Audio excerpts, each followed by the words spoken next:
Lance Stroll. When Lance Stroll landed in Formula One in 2017, the headlines weren't about raw talent. They were about the price tag. His father, Lawrence Stroll, poured millions into Williams to secure the seat, and suddenly, an 18-year-old rookie was on the grid with one of the sport's most historic teams. The talk was instant. Was this the next great Canadian driver, or just a kid with the right last name? The early hype came in Baku. Stroll shocked the paddock by taking a podium in only his 8th race, crossing the line 3rd in the chaos of the Azerbaijan Grand Prix. That moment put him on the map, but the consistency never followed. Williams slid down the order, and so did Stroll. By 2019, his father had bought Force India, rebranding it as Racing Point and later Aston Martin. Lance had a guaranteed home, no matter the results. Through the years, flashes of speed appeared. A pole position in Turkey 2020, a few podiums in changeable conditions. Yet, whenever Aston Martin put a competitive car on track, Stroll struggled to match his teammates. Sergio Perez outscored him at Racing Point. Fernando Alonso, well past 40, comfortably had the edge at Aston Martin. To date, his career has become one long debate. Is he a solid midfield driver holding steady, or proof that money can bend the rules of meritocracy in F1? Either way, 7 seasons in, his name is etched in the sport more for family fortune than lasting legacy. Daniel Ricciardo. His Red Bull years gave fans unforgettable moments, from late-breaking lunges to that famous Monaco win in 2018. Off the track, Netflix's Drive to Survive turned him into the sport's most bankable personality. Sponsors loved him, fans adored him, and McLaren made the move to sign him in 2021, thinking they were getting a proven race winner. Instead, the 2-year stint became one of the most painful chapters in recent memory. Right from the start, Ricciardo looked uncomfortable in the McLaren MCL 35M. His teammate Lando Norris adapted instantly, pulling away in qualifying sessions and racking up consistent points. Ricciardo struggled to find confidence on corner entry, complaining that the car demanded a driving style that clashed with his natural instincts. There was one shining light: Monza 2021. Ricciardo led from the start and delivered McLaren's first win in nearly a decade. For a moment, the hype roared back to life. But it was the exception, not the rule. The rest of his tenure was filled with Q2 exits, lackluster Sundays, and baffling gaps to Norris. By 2022, McLaren had seen enough and negotiated an early exit, paying him out of his contract. For a driver once tipped as a future champion, those 2 seasons left a scar. Ricciardo's smile and charisma stayed the same, but his reputation behind the wheel took a hit that still lingers today. Giancarlo Fisichella. He built a reputation as one of the sharpest midfield drivers of the early 2000s. He could drag underperforming cars into places they didn't belong, pulling off shock podiums and even wins with outfits like Jordan and Benetton. His drive to victory in Brazil 2003 was the perfect example. A rain-soaked thriller that cemented him as a driver who could rise above his machinery.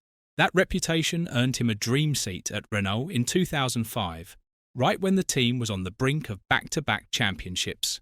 Expectations shot through the roof. Alongside Fernando Alonso, Fisichella finally had a car capable of fighting at the very front. The hype was that Renault had the best 1-2 punch in the field. The reality was different. Alonso dominated the title fight, while Fisichella struggled to keep pace. There were flashes: a strong win at Melbourne in 2005, a dramatic last-lap victory at Malaysia in 2006, but consistency was never there. Too often he was off the podium while Alonso was celebrating another win. By the time Renault's dominance faded, Fisichella's big chance had come and gone. In 2009, he had one last shot at glory with Ferrari, subbing in after Felipe Massa's injury. Driving in red at Monza should have been a fairy tale, especially for an Italian. Instead, the car had no pace, and he left without a single point for Ferrari. David Coulthard. He spent more than a decade at the sharp end of Formula One, and his career looked set for greatness when he signed with McLaren in 1996. The team had championship-winning pedigree, and Coulthard had already shown raw speed with Williams. Everything lined up for him to be a future world champion. Across the late 1990s and early 2000s, he racked up 13 wins and over 60 podiums. On paper, those are numbers any driver would be proud of. But the expectations around Coulthard were higher. He was in race-winning machinery for years, often alongside title challengers like Mika Häkkinen and later Kimi Räikkönen. When Häkkinen collected 2 world championships, Coulthard was left chasing in the same car. When Räikkönen pushed Ferrari and Schumacher to the limit, Coulthard was once again in the background. There were memorable moments: a gutsy Monaco victory in 2002 and a handful of iconic overtakes that reminded fans of his ability. But he never mounted a sustained championship campaign. His best finish in the standings was second in 2001, a season where Michael Schumacher and Ferrari ran away with the title. His career lasted until 2008, finishing with Red Bull in its early years. By the time he retired, he was seen as the definition of a solid, dependable driver, someone who could deliver points and the occasional win, but never the crown. Jarno Trulli. When it came to qualifying, Trulli could pull a lap out of nowhere, often sticking his car higher on the grid than anyone expected. The nickname Trulli Train didn't come from nowhere. It came from his ability to qualify near the front and then spend Sunday afternoon with a line of cars stuck behind him. His biggest moment came in 2004 at Monaco. Driving for Renault, he delivered the lap of his life in qualifying and then converted it into a flawless win on race day, holding off the charging Ferrari of Michael Schumacher. That single victory became the jewel of his career, but it also highlighted the paradox around him. He could shine on Saturday, but Sundays were a different story. During his Toyota years, the same pattern repeated: blinding qualifying pace, but little race day consistency. More often than not, faster cars piled up behind him, unable to find a way past on narrow circuits, which turned Trulli's defensive driving into a running joke across the paddock. Fans knew exactly what to expect: a strong start, then a bottleneck. By the time he left F1 in 2011, he had 1 win, 11 podiums, and a reputation that never quite matched the hype from his Saturdays. He remains remembered as a specialist who could deliver a flying lap, but never the sustained results that define the greats. Felipe Massa. At the 2008 Brazilian Grand Prix, Massa crossed the line as world champion for about 30 seconds. His family was celebrating in the Ferrari garage, the crowd was roaring, and then Lewis Hamilton slipped past Timo Glock in the final corners to snatch the title by a single point. That moment defined Massa's legacy. So close to glory, yet just out of reach. Massa had joined Ferrari in 2006, stepping up alongside Michael Schumacher. In his first seasons, he proved he could win, collecting multiple victories and establishing himself as a solid frontrunner. After Schumacher's retirement, Massa carried more responsibility at Ferrari and became their main contender during the late 2000s. The 2008 season was his peak, winning 6 races and pushing the title down to that unforgettable finale. But after a horrific accident in 2009 at the Hungarian Grand Prix, when he was struck by flying debris, Massa was never quite the same.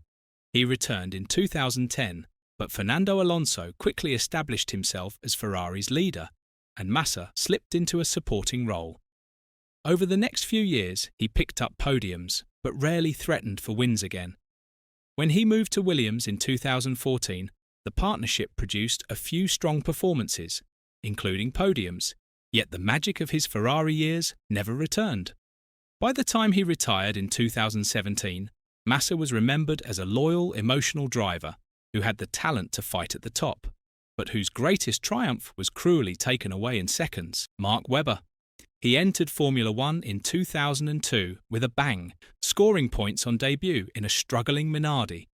His gritty driving style quickly earned him respect, and by the time he reached Red Bull in 2007, expectations were high. The team was on the rise, and Webber looked like the man who could take them to the top. When Red Bull hit their golden years from 2009 to 2013, Webber finally had the car to fight for championships. He took 9 wins during that era, including standout victories at Monaco and Silverstone. but the headlines were rarely about Webber leading the charge. Sebastian Vettel emerged as the dominant force, collecting 4 consecutive titles while Webber played catch-up. The most infamous flashpoint came in Malaysia 2013, the Multi-21 saga. Webber led the race, believing team orders would freeze the positions. Vettel ignored the call, overtook him, and won. The fallout was huge, and it cemented Webber's place as the number 2 driver in Red Bull's eyes. Despite being fiercely competitive and capable of brilliant performances, he never strung together a full championship campaign. His best finish in the standings was 3rd, achieved 3 times. By the end of 2013, he left F1 for endurance racing, where he went on to become a world champion with Porsche. Valtteri Bottas. When Nico Rosberg shocked the world by retiring after winning the 2016 championship, Mercedes needed a reliable replacement alongside Lewis Hamilton. They turned to Valtteri Bottas, a solid performer at Williams, and by 2017 he was in the most dominant car on the grid. From the start, expectations were heavy. Fans wondered if Bottas could be the next driver to seriously challenge Hamilton within the team.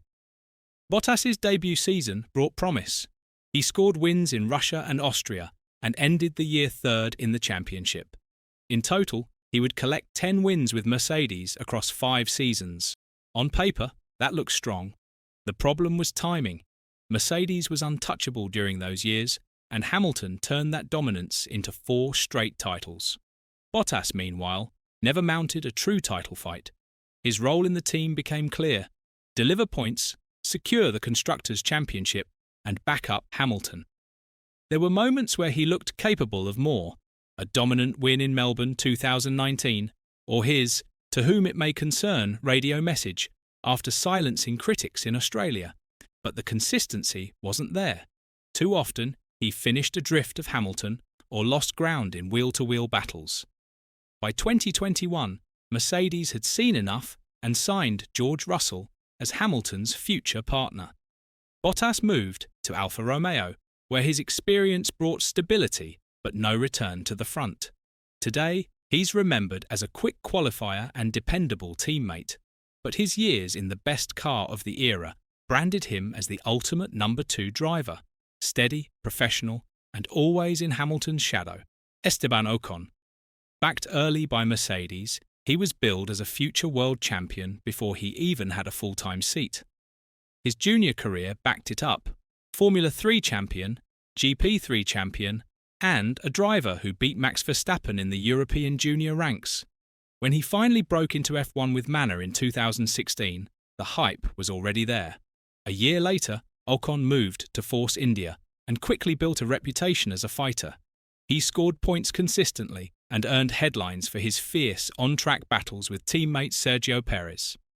The two clashed so often that team management had to step in and impose rules just to keep them from colliding. The talent was clear, but so were the rough edges. After sitting out the 2019 season as Mercedes' reserve, Ocon landed at Renault, later rebranded Alpine. His biggest career highlight came in 2021 at the Hungarian Grand Prix, where he capitalised on early chaos and defended brilliantly against Sebastian Vettel to claim his first F1 victory. That moment was supposed to mark his arrival as a frontline driver. Since then, however, his reputation has levelled out. He's remained a solid midfielder, capable of surprise results, but inconsistent enough to raise questions about whether the early hype was justified. His time at Alpine has also been marked by constant tension with teammates, including Fernando Alonso and Pierre Gasly. Now, years into his career, Ocon still carries the future star label. Only the future hasn't arrived yet. Pierre Gasly. His rise through the junior categories was electric. He won the GP2 championship in 2016, impressed in Super Formula, and earned his F1 debut with Toro Rosso in late 2017. By 2019, Red Bull promoted him to the senior team, slotting him in alongside Max Verstappen. The expectation was that Gasly would be Verstappen's equal, a 2-driver powerhouse to take on Mercedes and Ferrari. Instead, the season quickly unravelled. Gasly struggled to adapt to the Red Bull RB15, lacking confidence in corner entry and losing huge chunks of time compared to Verstappen. While Verstappen fought for podiums and wins, Gasly often languished in the midfield. By the summer break, he had only 63 points to Verstappen's 181. Red Bull made the call. Gasly was demoted back to Toro Rosso mid-season, replaced by rookie Alexander Albon. The story didn't end there.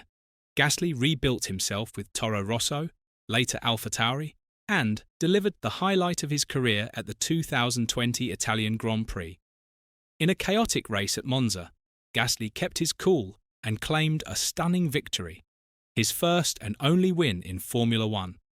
That triumph cemented him as a fan favourite and a driver capable of capitalising when the opportunity came. Still, the Red Bull chapter overshadows his career.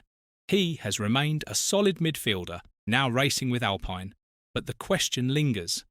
Could he ever perform at the highest level of a top team? For many, his 2019 collapse defines him as a talent hyped for greatness who couldn't deliver when it mattered most. So after all these stories of hype, scandals, and missed opportunities, one question remains. If money, fame, and big team contracts can't guarantee success, then who will be the next driver? History looks back on and says, maybe they weren't as good as we thought. Comment down below and let us know your thoughts. Don't forget to leave a like, subscribe, and turn on the notification bell for more amazing videos like this one.